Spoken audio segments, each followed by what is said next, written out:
Good morning, everyone, and thank you so very much for being here with us this morning.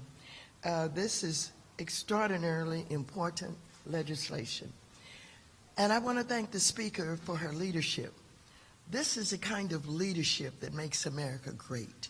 Of course, we have experienced supply chain problems with this pandemic, and we've learned an awful lot about slave labor that creates, the ability for some countries, particularly China, to produce goods very cheaply. And so understanding all of this, we are now in the leadership, again, of innovation. And we are competitive, and we're going to grow with our competitiveness.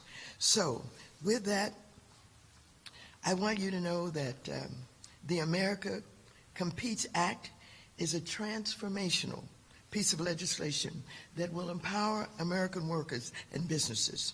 It will also strengthen our nation's financial system and allow us to better compete with the rest of the world, especially with the People's Republic of China.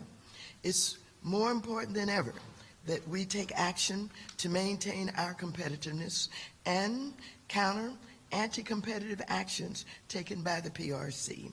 The good news is that the American Competes Act will put us in a position to do just that.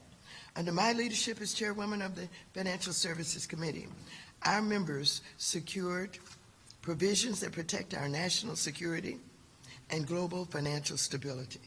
This bill ends World Bank and Asian Development Bank funding into China unless such assistance contributes to a global public good and serves the U.S. national interests. Another provision secures the PRC's participation in multilateral sovereign debt treatment initiatives. It adds long overdue transparency to the shadow or exempt securities markets and has other provisions to combat ransomware, examine the financing of wildlife trafficking, and study illicit finance links with Afghanistan. Finally, the bill strengthens the Defense Production Act authorities to protect the supply chains of medical products. So I'm grateful for the hard work of the members of my committee, including Representatives Hines, Sherman, Dean, Lynch, Torres, Ocasio-Cortez, and Vargas, along with other committee members in the House and Speaker Pelosi, who are working tirelessly to get this bill passed. America Competes helps America and its workers to stay competitive for generations to come. I look forward to engaging with my colleagues in the Senate to quickly finish the upcoming conference so that we can send this bill to the President for his signature. Let me just take a moment to say to Eddie Bernice, thank you so very much for your leadership. She has taken time, even though she's announced that she is retiring, but she has taken this opportunity prior to leaving us to lead us in a way that will be recorded in history for years to come. Thank you so very much. Oh, I better announce. The next chairman that we have is the chairman of the Foreign Affairs Committee, Chairman Meeks. Thank you, and let me take the opportunity also to thank the Speaker. She's a woman that always has a vision for tomorrow, how to make sure that what we do today has an effect to our children and grandchildren tomorrow. That's extremely important. So I want to thank Chairwoman Pelosi and thank, of course, Chairwoman Johnson. When you talk about technology, we all know science and technology, if we're going to have a better future, we've got to master that. And her whole career has been focused on science and technology. Now, we know that China has leveraged its growth to chip away at the prevailing economic, political, and security order in the world. It has bullied other nations into yielding to its demands, and it has consistently broken international law and refused to play by the rules. Where there's a vacuum of leadership, China will seek to fill that vacuum. And that is why The United States must win the competition with China, offering leadership that embodies our values of democracy and human rights, and positioning ourselves to win the economic and technological competition with China. As chair of the House Foreign Affairs Committee, we've worked to build into the America Competes Act provisions that would considerably bolster U.S. bilateral diplomacy and increase our diplomatic footprint where it's still lacking. The Competes Act does this by expanding our diplomacy at regional organizations and through groupings like the Quad, ensuring that we are at the table and setting the rules of the road, and not the People's Republic of China.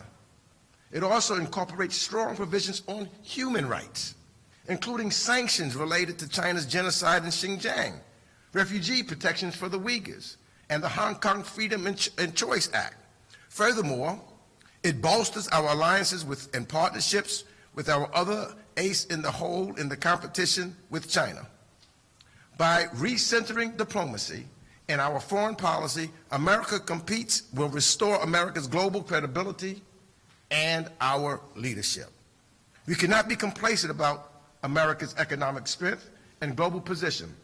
Today, by passing the American Competes Act, Congress will show the American people and the world, with clarity of purpose and the courage of our convictions, that we do not take our global leadership for granted, that we will not miss the opportunity to strengthen American industry and create jobs of the future for our workers, and that America will continue to maintain and defend the international rules-based system that has contributed to peace and prosperity for millions. So we are grateful for the Competes Act today, and I now would like to bring up the chairman of the Transportation Committee, Chairman DeFazio. Thanks. Good morning, and again, thanks to the Speaker for moving the Competes Act through the House. You know, vast swaths of America have been deindustrialized or otherwise lost their jobs to unfair foreign competition. Millions of Americans despair of the hope of a good job, a good future for themselves, their families, middle-class lifestyle, the American dream. Well, with this bill, we give them hope. We let them know that the Democrats care. And it ends now with this president reindustrializing America, bringing back critical manufacturing to this country with the incentives in this bill, and with this bill in the House of Representatives. And hopefully we will prevail over the bill from the Senate, which actually, in my opinion, would make things worse. So, there is a provision in this bill which is a pilot version of a program which was in Build Back Better, put forward by Representative Kilmer, called the Recompete Act. Like me, he represents areas largely outside of major urban areas where jobs have just dried up, disappeared, gone overseas, even from states like ours. And the idea is to give these communities a new opportunity, to give them the assistance they need, to bring in the worker training, to bring in the targeted development, to bring in the infrastructure that they need in those communities to attract new industries, new businesses, and those who are returning to the United States of America and being rebuilt in the United States of America. This is an incredibly important addition to this bill, but the whole bill itself is historic. It would really turn the page on America's trade failures of the past and give us new hope for all Americans. And with that, I yield to Chairman Bobby Scott of the Education and Labor Committee. Thank you, Chairman DeFazio, for your kind introduction, and I want to add my thanks to the Speaker for her leadership and Chairman Johnson for her leadership in this legislation. I want to thank all of the committee chairs for their work on the America Competes Act. In today's global economy, America's workers and employers are not just competing for jobs in nearby cities or even a neighboring state. Every local economy across the nation is engaged in competition for workers and businesses around the world, and we have a responsibility to make sure America stays a step ahead by providing proper education for future workers and strengthening our nation's workforce. The American Competes Act will connect students and workers with the skills they need to succeed in high-tech industries while strengthening our economy's competitiveness in years ahead. These investments will help expand access to computer science education and post-secondary STEM pathways, particularly for those who have historically been left behind. In my home state of Virginia, access to STEM education will help support world-class research facilities like the Jefferson Lab and local colleges and universities, creating opportunities for students, researchers, and scientists to conduct research that benefits all of us. And to that end, I'm pleased that the American Competes Act also invests in the continued work of the Department of Energy's Office of Science and National Labs. The legislation also builds on the broad bipartisan support for apprenticeships. Last year, over 24 House Republicans joined Democrats in voting to pass a reauthorization of the National Apprenticeship Act, which will create nearly 1 million new registered apprenticeship opportunities. The American Competes Act also includes a provision of this legislation along with key protections to ensure the jobs we create will pay a decent wage. Helping workers gain in-demand jobs is vital to the prosperity of working families, businesses, and the nation. Today, the House is taking a critical step in the right direction, and we're eager to work with our Senate colleagues to put a bipartisan bill on the President's desk that will ensure a brighter future for workers in the 21st century global economy. Again, I want to thank all of my colleagues for their work, and I now want to yield to the chairman of the Committee on Homeland Security, the gentleman from Mississippi, Benny Thompson.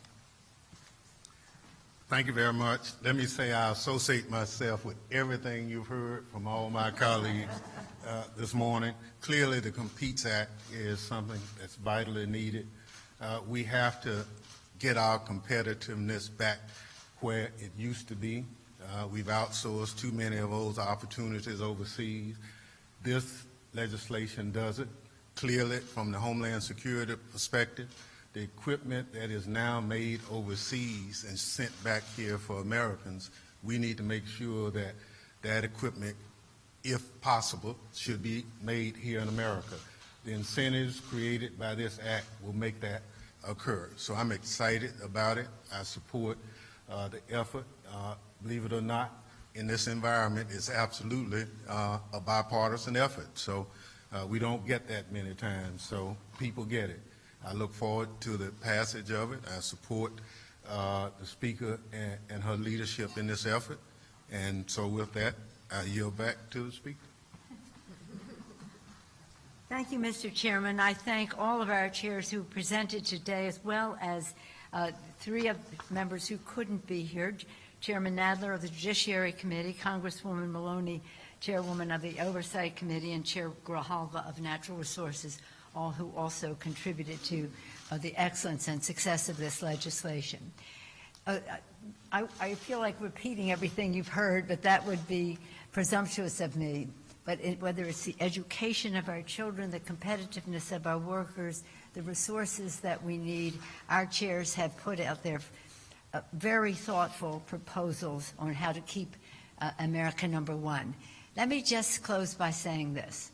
Because of what they have done and the work they've done in their committees, largely and overwhelmingly bipartisan, regardless of the vote, it is about making America independent, self-sufficient when it comes to chips, so that we can be manufacturing more efficiently in our country, lowering cost, self-sufficient when it comes to the supply chain, so that we're not depending on other countries at the mercy or vulnerable to other and sometimes countries of concern, lowering cost.